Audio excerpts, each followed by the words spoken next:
Class 12th की हमारी पहली पोएम जो कि है माय मदर एट 66, जो हमारी पहली पोएम है हमारी क्लास 12th की। तो क्या हम शुरू करें? जल्दी से मुझे थम्स अप देके बताओ and I am gonna start. ठीक है, अच्छा पोएम को पढ़ना कैसे पहले बता देता हूं। देखो पोएम को ना, देखो एक तो जितने लोग डर रहे हैं ना पोएम्स के नाम से, बिल्कुल ना डरना बंद कर दो, माइंड को रिलैक्स करो। पोएम पता है आपके सिलेबस में क्यों डाली जाती है? मालूम है आपको? आपके सिलेबस में इसलिए डाली जाती है कि बच्चा जब पढ़ते पढ़ते बोर हो जाए, उसका गाना गाने का मन करे तो पोएम पढ़ ले, इसलिए होती है ताकि आपको थोड़ा मनोरंजन हो जाए, आपका मजे आ जाए। ठीक है, तो इसको मजे लेके पढ़ना है, फील करना है, बिल्कुल रिलैक्स करो माइंड को। जानता हूं एग्जाम में टेंशन हो रही है, लेकिन अगर मेरे से पढ़े हुए हो आप सबने, और ऑफकोर्स आप सभी पढ़ते हो, क्लास 12th वाले सही बच्चे मेरे से ही पढ़ते आ रहे हैं, तो फ्लेमिंगो स्टार्स का जैसे डर खत्म हुआ है ना, ऐसे आज पोएम का भी डर खत्म होगा। तो रिलैक्स हो जाओ, आपकी जिम्मेदारी मेरी है।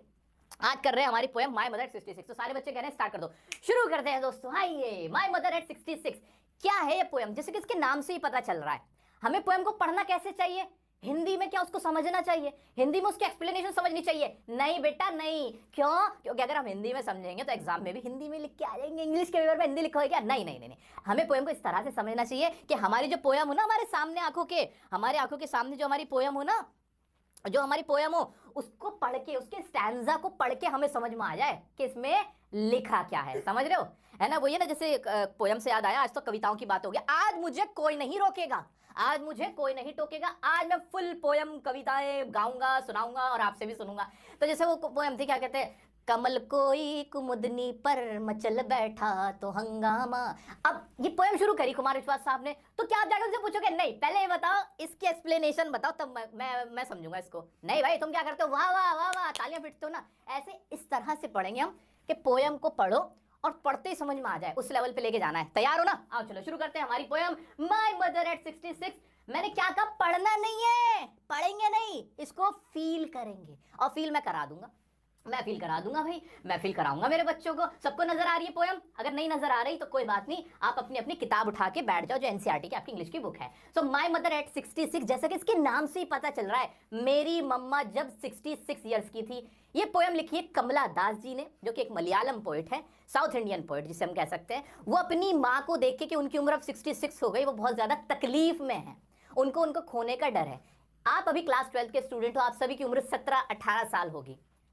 अगर आप अपने मम्मी पापा के पहले बच्चे हो तो आपके मम्मी पापा की उम्र इतनी नहीं होगी, आपकी मम्मी की उम्र हार्डली कितनी होगी, 43-44 ईयर्स की होंगी आपकी मम्मा। लेकिन अगर आप अपने मम्मा पापा की फोर्थ चाइल्ड हो उनके, या फिर फिफ्थ चाइल्ड हो थोड़ा, या आपके मम्मी पापा थोड़े ज़्यादा एज के हैं, तो फिर आप इस चीज़ से कनेक्ट कर पाओगे। क्या आपको कभी सोच सकते हो आपकी ज़िंदगी आपकी माँ के बिना कैसी होगी? इमेजिन भी नहीं करना चाह रहे ना, है ना? दिल भी नहीं हो रहा ना सोचने का कि माँ के बिना कैसी होगी ज़िंदगी। हार्ड है ना फील करना? नहीं, मैं सच बताऊं ईमानदारी से, मैं भी फील नहीं करना चाहता, मैं भी फील नहीं करना चाहता। आप क्या फील करना नहीं चाहोगे? मैं कह रहा हूं, मैं आपसे कह रहा हूं कि फील करके देखो, लेकिन मैं खुद नहीं फील कर सकता। वो पेन इतना है कि आदमी कहता है नहीं, ये सच में जानता हूं कि एक दिन ऐसा होगा, एक दिन ऐसा सबकी लाइफ में होता है कि मम्मी बूढ़ी हो जाएंगी, पापा बूढ़े हो जाएंगे, है ना, दे विल ग्रो ओल्ड, लेकिन शायद वो साथ छोड़ जाए। होता तो ऐसे ही है, पहले माँ बाप जाते हैं फिर बच्चा जाता है। ऐसा तो बहुत कम होता है ना कि पहले बच्चा मर जाए और ये दुनिया छोड़ के जाए और माँ बाप बाद में जाए, है ना। लेकिन वो फील भी नहीं कर पाते हम कि हम अपनी मम्मा के बिना कैसे रह सकते हैं। वो आप भी नहीं फील कर पा रहे ना, वो मैं भी नहीं फील कर पा रहा।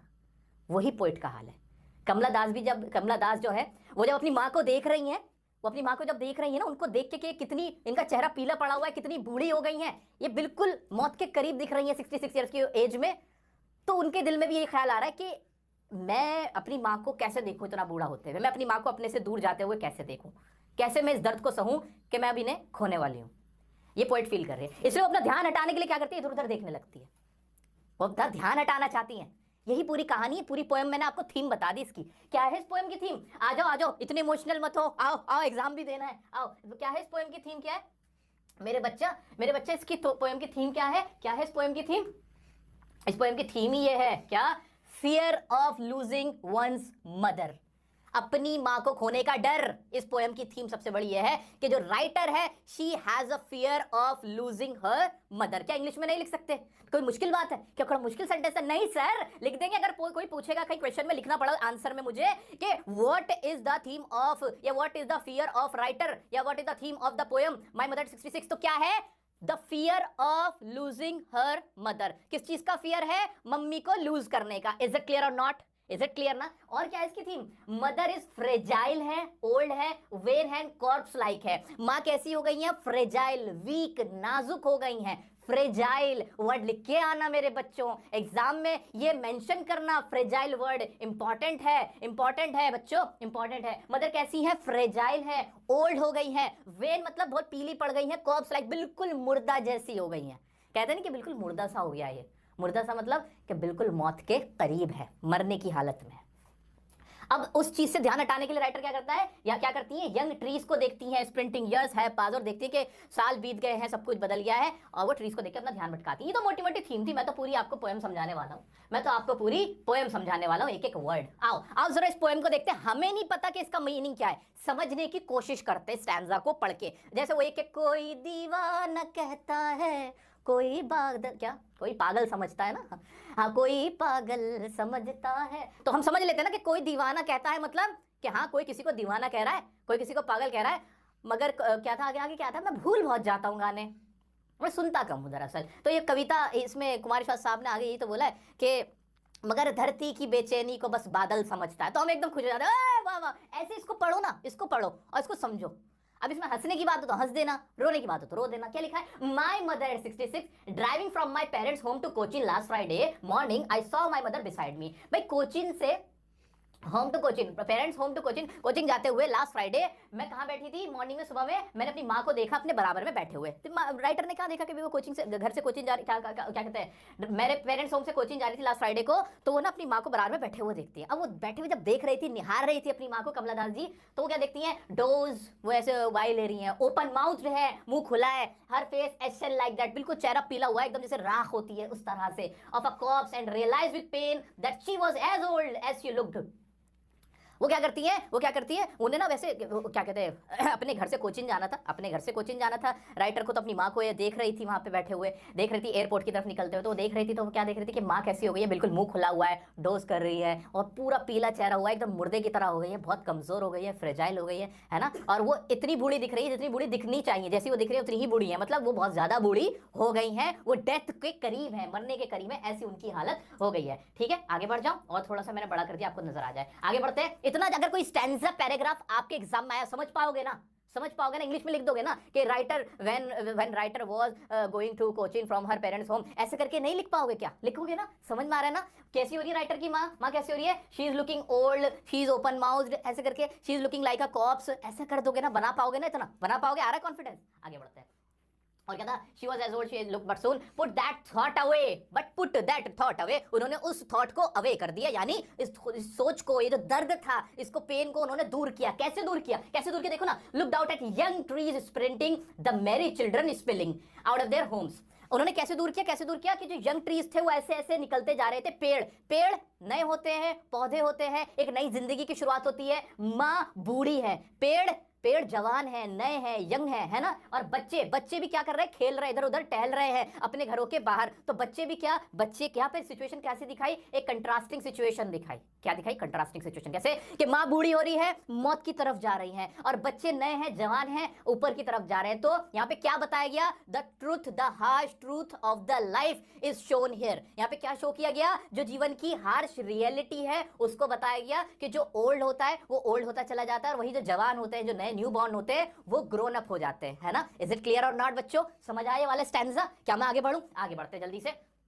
अच्छा, ट्रीज स्प्रिंटिंग का मतलब भी यहाँ पर यही है कि एक न्यू लाइफ को दिखाना है। ट्री स्प्रिंटिंग किस चीज को शो कर रहा है? एग्जाम में क्वेश्चन आया कि स्प्रिंटिंग ट्रीज या फिर यंग चिल्ड्रन प्लेइंग, या मैरी का मतलब भी होता है खेलना, एंजॉय करना। वो इसका मतलब क्या होता है? क्या यहाँ पे क्यों दिखाया गया? किस चीज को दिखा रहे हैं? न्यू लाइफ को दिखा रहे हैं। आगे बढ़ जाऊं? आ जाओ। But after the airport security check standing a few yards, इसके सिक्योरिटी चेक के बाद एयरपोर्ट के मैं कुछ दूर खड़ी थी। I looked again at her, wan, pale as a late winter moon, and felt that old familiar act, my childhood's fear। फिर मैं जब सिक्योरिटी चेक हुई, मैं फिर से वहां से दोबारा मैं अपनी माँ को देखने लगी। मैं दोबारा अपनी माँ को देखने लगी, और माँ को देखते हुए मेरे को लगा कि कैसे पीली हुई हुई है, एकदम कमजोर है, और ऐसी लग रही जैसे कि जो सर्दियों का चांद होता है। सर्दियों का चांद कैसा होता है? मुरझाया हुआ, खत्म, बहुत ही, है ना, पीला पड़ा हुआ, ऐसा चांद, बुरी हालत में, है ना। मेरे को दोबारा वही जो बचपन में मेरे को एक नाइटमेयर था, बुरा ख्वाब था, जो मेरा बचपन का डर था, चाइल्डहुड फियर, वो दोबारा मेरे दिल में आ गया। मुझे याद आई उसी चाइल्डहुड फियर की, जो चाइल्डहुड फियर अभी आपके अंदर भी है, कि मैं अपनी माँ को खो ना दूं। क्या आपके दिल में ये फियर है ना? नहीं बात करना चाहते ना इस टॉपिक पे? ठीक है, आगे बढ़ते हैं। वो पुराना दर्द, वो पुराना फेमिलियर एक मतलब दर्द, वो दर्द पुराना उभर के आ गया। My childhood fear, but all I said I was see you soon Amma, all I did was smile smile and smile. अब मैंने क्या कहा? अच्छा अम्मा फिर मिलूंगी, और बस मैं मुस्कुराती रही मुस्कुराती रही मुस्कुराती रही। क्या राइटर सच में खुशी में मुस्कुरा रही थी? नहीं, मुस्कुरा नहीं रही थी। राइटर की टोन कैसी है यहाँ? क्या मेलनकॉलिक टोन नहीं है? मेलनकॉलिक, एकदम चुप, खामोशी, सैड, ऐसी टोन नहीं है। हाँ, सैड टोन है। क्या यहाँ राइटर बहुत ज्यादा ऑप्टिमिस्टिक है? नहीं। क्या राइटर बहुत ज्यादा ग्लैड है? क्या ह्यूमरस है? नहीं, ह्यूमरस टोन नहीं है। यहाँ मेलनकॉलिक टोन है, जो दर्द में है, पीड़ा में है, सैड है। ठीक है, तो ये पूरी पोएम यही थी। पूरी क्या था इसके अंदर? कि राइटर अपनी माँ को देखती है और उसको फिर वो दर्द याद आता है, वो डर याद आता है जो उसको बचपन से था कि वो अपनी माँ को खो ना दे, माँ की बुरी हालत को देखती है। ये पूरी इस पोएम